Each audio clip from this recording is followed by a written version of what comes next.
Nous avons discuté déjà le pourquoi la détection cohérente, et maintenant nous allons parler de plutôt comment est-ce que nous allons faire l'implémentation de ces deux types de modulation, un petit peu de vue d'ensemble des IMDD versus le cohérent.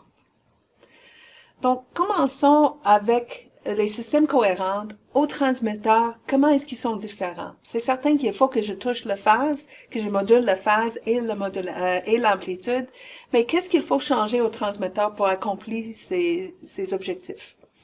Donc, c'est certain qu'au transmetteur comme au récepteur, nous allons utiliser des composants qui coûtent plus cher, qui sont un petit peu plus complexes de différentes qualités. On commence avec le laser, la source de lumière. Le laser qu'on utilise pour la modulation cohérente doit être de meilleure qualité, il doit avoir un faible bruit de phase. Donc, le bruit de phase est important parce que finalement, notre information va être codée sur la phase. Donc, je ne veux pas que cette phase fait une rotation très rapide ou très aléatoire pendant la période de la transmission d'une symbole, parce que c'est dans le temps de cet envoi que l'information doit être décodée. On peut aussi dire que ça prend un laser d'une faible largeur de raie. Donc, les deux sont finis pour dire la même chose, une faible bruit de phase. Il faut aussi utiliser des modulateurs externes. Pour le IMDD, j'avais la possibilité d'utiliser un laser modulé directement. Mais bien sûr, c'est pas le cas pour manipuler la phase. Ça prend un modulateur externe. Maintenant, j'ai la capacité de faire la modulation à double polarisation. Donc, bien sûr, je veux en profiter, je veux le faire. Ça veut dire qu'il faut au transmetteur être capable de envoyer l'information sur deux polarisations. Donc, cette idée, toutes ces stratégies ensemble vont exiger qu'au transmetteur pour la détection cohérente, je vais finalement avoir 4 flux de données en fréquence radio à manipuler. Donc, pour le IMDD, au transmetteur, j'ai un seul signal, soit avec on-off keying ou PAM, un seul signal qui change l'amplitude. Maintenant, je vais à changer l'amplitude et la phase. Donc, je parle de 2 signaux juste là. Et en plus, j'ai 2 polarisations. Donc, il y aura 4 flux de données finalement à manipuler au transmetteur. À la réception, il faut détecter, comme j'ai parlé tantôt, la phase et l'amplitude. Et pour faire ça, nous allons utiliser des photodétecteurs équilibrés, un hybride optique pour faire la rotation des phases et un hybride à 2 polarisations pour nous aider à démêler la polarisation. Donc, on peut voir qu'au récepteur, pour l'IMDD, on n'avait qu'un photodétecteur, très simple. Mais il y aura besoin des autres composants à la réception. Et bien sûr, ça prend aussi le traitement signal. Donc, en plus d'avoir des composants qui sont plus complexes, il faut un traitement après. C'est impossible d'avoir la réception sans le traitement signal pour la détection cohérente. Donc, je veux insister sur le point que le DSP va manipuler les champs du signal, le champ électrique du signal. Et il ne va pas moduler juste l'intensité. C'est certain que pour la modulation d'intensité, on en profite aussi de DSP. Mais le DSP à ce moment-là, il va être un DSP qui manipule l'intensité. Et avec une vue juste sur l'intensité, notre traitement signal n'est pas capable de faire toutes les améliorations du signal qu'on peut faire quand nous avons plutôt accès au champ électrique du signal. Une autre grande différence entre les deux stratégies, c'est la modulation d'ordre supérieur. Donc, le IMDD, c'est surtout une modulation d'intensité, on-off keying étant le plus commun, mais aussi plus récemment d'utiliser la modulation d'amplitude aussi, le PAM, Pulse Amplitude Modulation. Mais ces deux approches, on-off keying ou PAM, les deux sont d'une seule dimension. je touche que l'amplitude. C'est la seule dimension que je change, soit deux niveaux binaires, ou si j'ai plusieurs niveaux, c'est toujours une seule dimension. Et la détection directe, quand je détecte l'intensité, je détecte toujours une quantité qui peut être que positive. Elle ne peut pas être négative. Je ne peux pas avoir une intensité négative. Donc, de côté de stratégie de modulation, c'est un peu contraignant de ne pas être capable d'exploiter des signaux qui sont antipodales. Sont seulement des signes positifs. Donc, ce sont les stratégies un peu avec l'approche de modulation pour la IMDD. Avec les détections cohérentes, on explore ce qu'on appelle la modulation multidimensionnelle. Donc, on change la dimensionnalité de notre modulation et c'est une des raisons pour lesquelles il y a tellement d'avantages accrus, surtout avec l'efficacité spectrale. Donc, dans la correspondance entre les bits d'information sur un ensemble 2D. OK, donc, si je prends l'exemple de PAM que j'avais tantôt, j'ai le maximum, j'ai le minimum 0 envoyé, j'ai deux niveaux.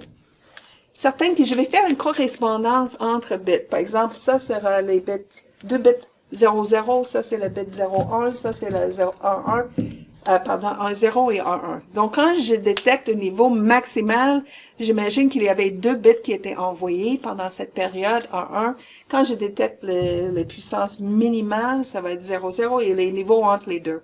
Donc, je fais une correspondance entre un ensemble de bits et ici, c'est un niveau dans un espace de dimension 1.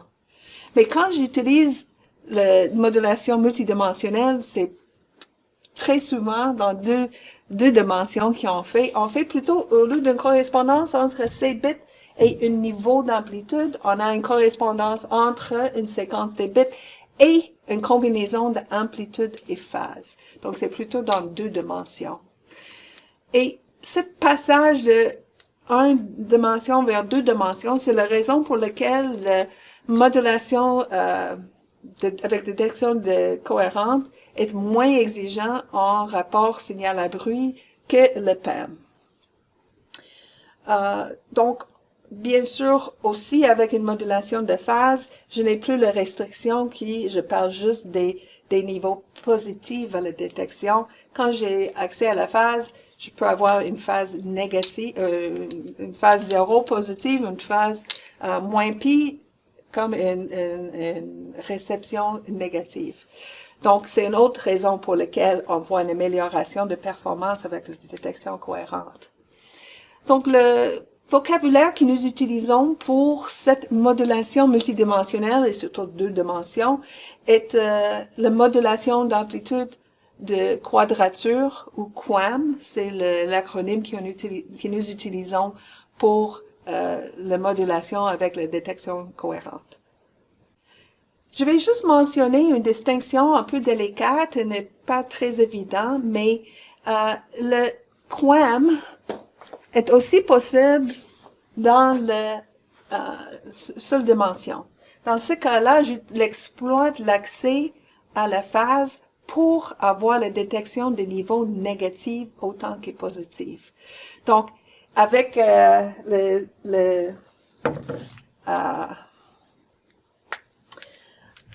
si j'avais que les valeurs positives ici, avec l'accès à la phase, je peux aussi avoir des valeurs négatives, donc ça c'est les niveaux 0, négatives aussi. Parce que avec la détection cohérente, je peux aussi faire une modulation dans une seule dimension.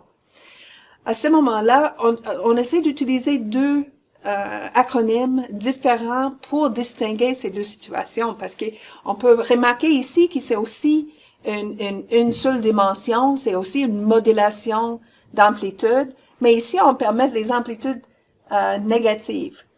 Je vois que ça paraît pas bien, donc je vais juste mettre positive ici, négative ici.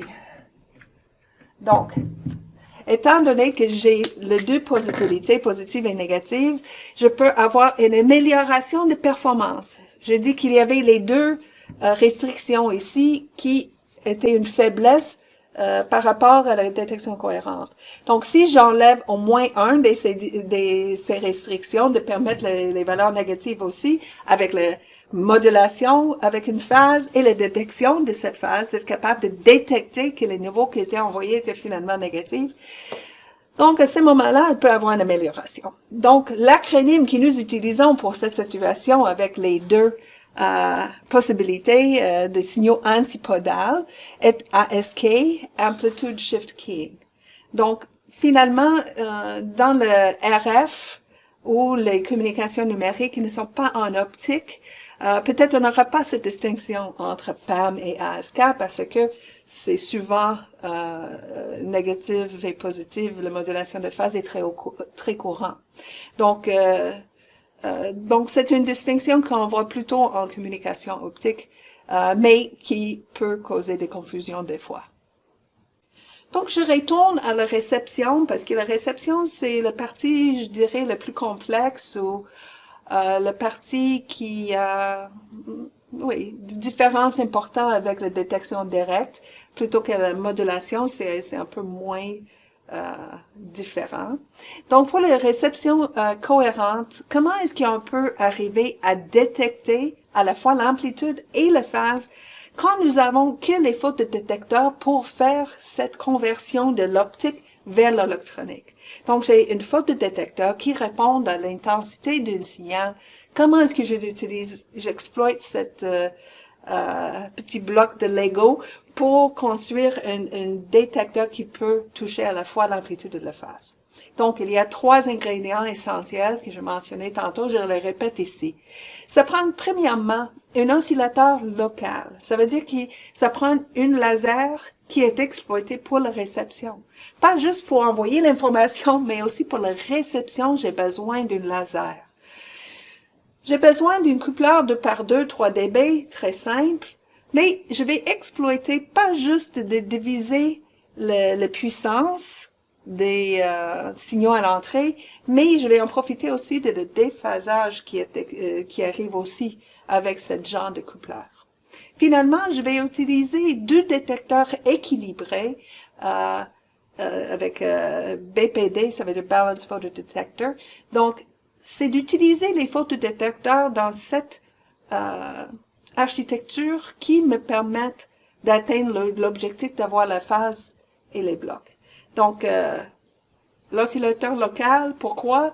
L'oscillateur local va battre contre le signal. Et c'est le battement du signal avec une autre source, avec le laser local, qui me permet d'avoir accès à la phase. Et, comme j'ai dit, le coupleur divise la puissance et sépare les signaux, mais en plus, il va introduire un déphasage qui est très stratégique pour notre détection. Et finalement, les deux, la construction des réceptions avec 2 photodétecteurs balancés va nous permettre de toucher les valeurs différentielles qui va nous permettre aussi d'accéder, toutes les 3 ensemble va nous permettre d'accéder à la phase pour la réception.